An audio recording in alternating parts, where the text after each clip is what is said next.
They say that you never die from a snake bite. It isn't the bite. And you can't be unbitten. It's in the wake. What kills you is the venom that continues to pour through you long after the bite has taken place. And that's something we have control over, and we can change. And I'd like to suggest that what happens is that many of us bond ourselves to these wounds of our past. If I were to cut my hand, just cut it, and watch it, my nature says,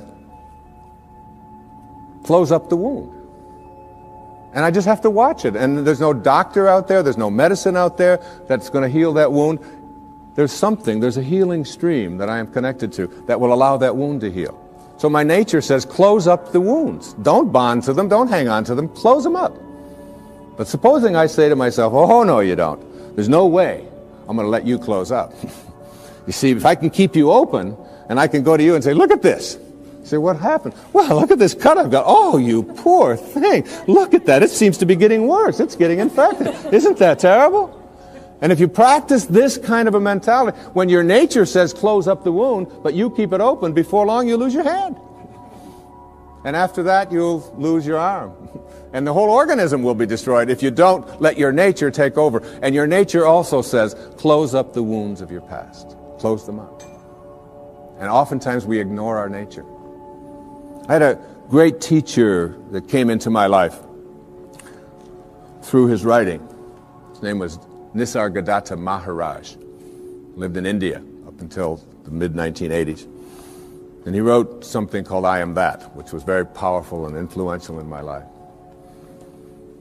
And one of the things that he talked about when he was asked the question, what's the difference between, say, a saint or a highly functioning human being, a spiritual master, a spiritual teacher, and the rest of us, is that they have unconditional love in them and you don't, or we don't? And he said, no. He said, saints have unconditional love in them, and so do you. He said, the difference between ordinary human awareness and higher awareness people is that they have nothing else inside of them. That's all they have. And it's almost like we have to learn how to get that in ourselves. To be able to, well, I always like to use the metaphor of an orange. I love the orange. Perhaps living in Florida is why, but an orange is a simple metaphor. You take this orange and you squeeze it as hard as you can squeeze it, and you ask yourself, what will come out? And what comes out when you squeeze an orange? Orange juice.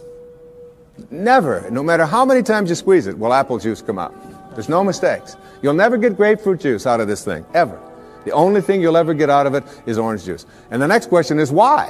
Why when you squeeze an orange, as hard as you can squeeze it, does orange juice come out? And I asked that question up in Toronto one time, there's a little girl sitting right in the front row. She said, that's dumb.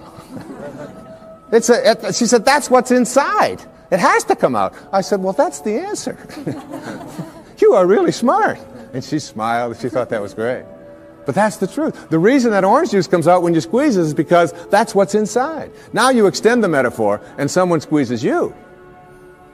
That is, someone says something about you that you don't like. Someone behaves towards you in a way that you find offensive. Somebody does something or says something to you that you feel hurt by. And out of you comes anger, hatred, bitterness, tension, fear, anxiety, stress.